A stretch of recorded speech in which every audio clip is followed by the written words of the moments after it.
안녕하세요.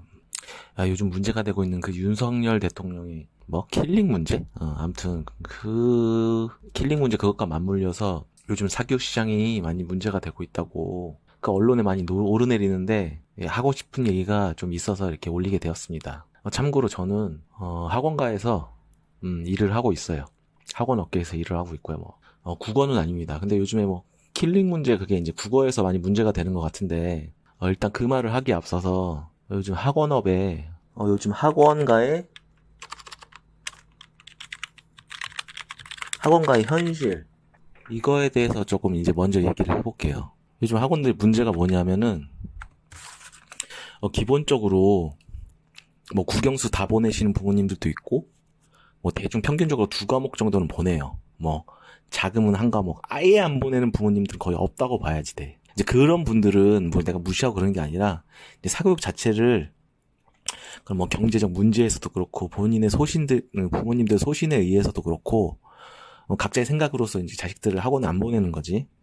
근데 이제 요즘에 그 교육의 현실을 보면 뭐냐면 내가 딱 한마디로 정리를 하자면 중간이 없어. 중간이 무슨 얘기냐면 공부를 하는 애들은 잘하는 쪽 위로 올라가 있고 공부를 안 하는 애들은 아예 바닥으로 내려가 있고 적당히 중간을 하는 애들이 없다는 거야. 이 말이 무슨 뜻이냐면 공부는 하는 애들만 하고 안 하는 애들 아예 안 한다는 거죠. 그러니까 이렇게 고민을 해봤는데 바로 수능보다 내신의 비율, 내신 성적의 비율이 높아지기 시작하면서 수시로 이 대학을 진학하는 환경이 높아지면서 이게 가속화됐어.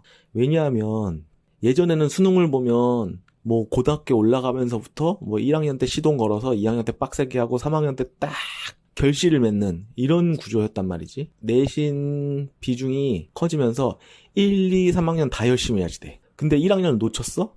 그럼 2학년, 3학년으로 올라갈수록 따라잡기가 힘들어지는 거야. 그래서 아예 공부를 포기해버리는 애들이 엄청 많아지는 거지. 그래서 적당히 따라가는 애들이 없어졌어요. 결과적으로 내신을 계속 따라잡으려다 보니까 학원을 많이 보내게 돼. 왜? 1학년 때부터 열심히 해야 되니까. 그리고 그 1학년 때부터 열심히 하려면 조금 좋은 고등학교를 들어가야지 또 1학년 때부터 열심히 하게 돼. 그러면 그 좋은 고등학교를 들어가려 그러면 중학교 때 열심히 해야지 좋은 고등학교 갈 수 있거든. 대충 이렇게 됩니다. 그리고 내가 한마디 더 덧붙이자면 만약에 학원을 부모님들이 보내지 않는다면 그러면은 학원에 안 가는 시간 즉 대충 4시 5시에 끝나서 집에 오는 시간 그 이후부터는 부모님들이 이 아이들 교육을 다 케어를 해야지 되는데 그게 현실적으로 가능합니까? 거의 불가능에 가깝습니다. 아이들을 최소한 좋은 대학에 보내고 싶으면 그러면 나머지 시간을 학원을 안 보내면 부모님들이 다 케어해서 국영수 과학을 이런 과목들을 다 커버해야 된다는 얘기인데 이게 가능합니까? 학교에서 한다고요? 요즘 학교 공교육이 그게 됩니까? 지금 수능 한 문제 두 문제 이거 가지고 아이들의 사교육을 바꿀 수 있다 그러면 이건 말이 안 되는 거예요. 만약에 바꾸려고 하신다면 정부에서 큰 플랜을 내놓고 전폭적으로 이거를 0에서부터 100까지 바꿔야지 수능 킬러 문제 한 문제 잡는다고 이렇게 되는 건 절대 아닙니다. 예. 정신 똑바로 차리시기 바랍니다. 그럼 좀 이제 디테일하게 들어가서 킬링 문제에 관해서 그 수능 문제 난이도에 관해서 제가 좀 얘기를 해볼게요. 킬링 문항 아니 그렇게 하지 말고 수능 난이도 이게 더 적당하겠네요.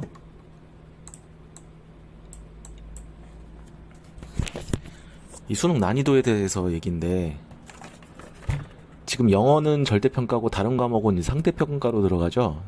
제가 다른 과목은 정확히는 잘 모르겠습니다.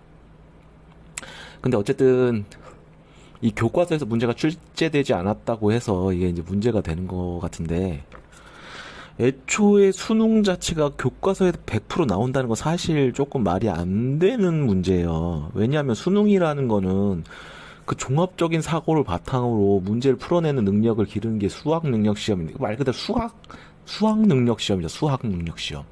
그런데 그게 100% 교과서에만 출제될 수가 있나? 거기 여러 가지 국어를 풀어도 자연과학적인 현상과 국어를 연결할 수도 있는 거고 수학적인 현상과 국어를 연결할 수도 있는 거고 이게 수학 능력 시험의 본질인데 몇 퍼센트 교과서에서 출제를 한다고? 그럼 100% 수능의 취지에서도 어긋나는 거 아닌가? 아무튼 더 얘기를 해볼게요. 지금 상대적으로 영어는 절대평가라서 기본 점수만 나와주면은 그 좋은 등급을 받을 수가 있어요. 그리고 영어는 애들이 또 딱히 무조건 1등급 받겠다 이런 욕심으로 가지도 않아. 뭐 스카이 지원하는 애들은 그렇게 생각할 수도 있어. 난 무조건 올 1등급 받아야겠다 이렇게 생각할 수도 있는데, 그 과거에 EBS 출제 범위가 엄청 높았던 시절이 있었어요. 근데 그 시기가 있었어, 몇 년 동안. 근데 그거 없어졌어요. 왜냐? 문제가 너무 뻔해. 그리고 계속 물수능으로 바뀌어. 왜? EBS에서는 문제를 내니까 애들이 익숙해졌어. 시간이 지나면 지날수록 문제가 쉬워지니까. 문제가 쉬워졌다라기보다는 애들이 데이터가 축적이 되니까 점점 문제를 잘 푸는 거지. 그렇게 하다 보니까 EBS 출제를 안 하기 시작했어. 왜? 변별력이 없어지거든. 문제가 너무 아이들한테 쉽게 다가오거든. 그래서 결국에는 그 트렌드도 지나갔어요. 근데 지금 그거를 다시 약간 꺼내오겠다는 이런 느낌인데, 그러면 변별력이 생깁니까? 그 대학들이 바보도 아니고 고만고만하고 비슷한 애들을 뽑고 싶겠어요? 어떻게든 조금이라도 똑똑한 애들을 자기 학교로 끌어가고 싶은 게 서울대, 서영고 이런 학교들의 마음인데, 혹시 그 밑에 대학들도 마찬가지죠. 뭐 서성한 이런 애들은 바보도 아니고 우리도 그냥 똑같이 평범한 애들 뽑을래 이럽니까? 걔네들도 자존심 상해요. 서성한은 아무나 가는 줄 아세요? 서성한도 공부 대가리 터지게 열심히 해야지 갑니다. 아무튼 EBS 위주의 어떤 수능을 바뀐다고 하면 약간 물수능식으로 갈 확률이 굉장히 높아요. 그럼 과거로 다시 돌아가겠다고 하는 얘긴데, 그게 왜 없어졌는지 지금 다시 한번 생각해 보시기 바랍니다. 그리고 지금 수능과 더불어서 내신도 같이 있잖아요. 아무튼 그 수능 난이도는 제가 보기엔 이렇게 생각합니다. 그 수능 문제도 당연히 문제이지만 그 내신부터 손보지 않으면은 이게 지금 전체적으로 어떤 아이들의 어떤 입시 환경이 좋아질 수가 없다. 저는 그렇게 생각을 합니다. 일단 수능도 수능인데 내신 제도부터 뜯어 고쳐야지 돼. 이게 아이들이 금방 포기하는 애들이 너무나 많아졌어. 예전에 비해서. 1학년 때부터 내신 성적이 좋지 못하면 그냥 공부를 놔버려요. 이런 애들이 너무 많아졌어. 제가 할 얘기가 많아서 1편으로 마무리가 안 되고, 제가 2편에 조금 제 나름대로의 해결 방법? 이런 거를 조금 담아보려고 합니다.